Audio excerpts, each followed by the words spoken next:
বাংলাদেশের কর্ণফুলী নদীর উৎপত্তিস্থল কোথায়? লুসাই পাহাড়। ভূমিকম্পের জন্য বাংলাদেশের কোন নদীর গতিপথ পরিবর্তিত হয়েছে? ব্রহ্মপুত্র।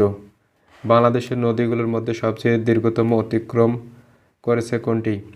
ব্রহ্মপুত্র। যমুনা নদী কোথায় পতিত হয়েছে? পদ্মায়। গঙ্গা, ব্রহ্মপুত্র, মেঘনা সম্মিলিত নদীর অববাহিকায় কত শতাংশ বাংলাদেশের অন্তর্ভুক্ত? 33%। ব্রহ্মপুত্র নদ হিমালয়ের কোন শৃঙ্গ থেকে উৎপন্ন হয়েছে? কৈলাস। ধলেশ্বরী নদীর শাখা নদী কোনটি? বুড়িগঙ্গা। বাঙালি ও যমুনা নদীর সংযোগ কোথায়? বগুড়ায়। পুনর্ভবা, নাগর বা টাঙ্গন কোন নদীর উপনদী? মহানন্দা। পদ্মা ও যমুনা কোথায় মিলিত হয়েছে? গোয়ালন্দ। পদ্মা যমুনা কোথায় মিলিত হয়েছে? গোয়ালন্দ। বাংলাদেশের বৃহত্তম নদী? মেঘনা। বাংলাদেশের কোথায় সুরমা ও কুশিয়ারা নদী মিলিত হয়ে মেঘনার নাম ধারণ করেছে? আজমিরিগঞ্জ বা হবিগঞ্জ।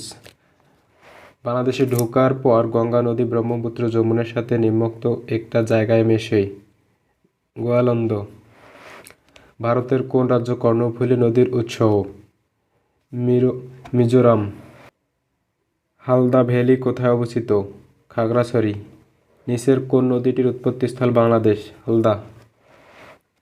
বাংলাদেশ ও মিয়ানমার কোন নদী দ্বারা বিভাজ্য? নাফ।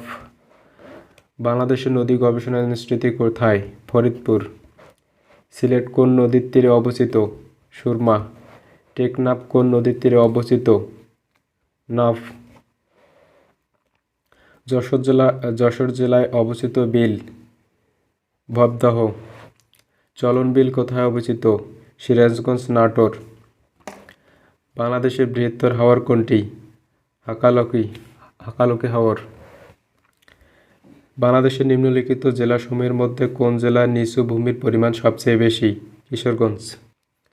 নিচের কোন ভৌগোলিক এলাকাটি রামসার সাইট হিসেবে স্বীকৃত? টাঙ্গুয়ার হাওর। বাংলাদেশের একমাত্র প্রবাল দ্বীপ বা কোরাল আইল্যান্ড নাম কি? Saint Martin. সেন্ট মার্টিন দ্বীপের স্থানীয় নাম?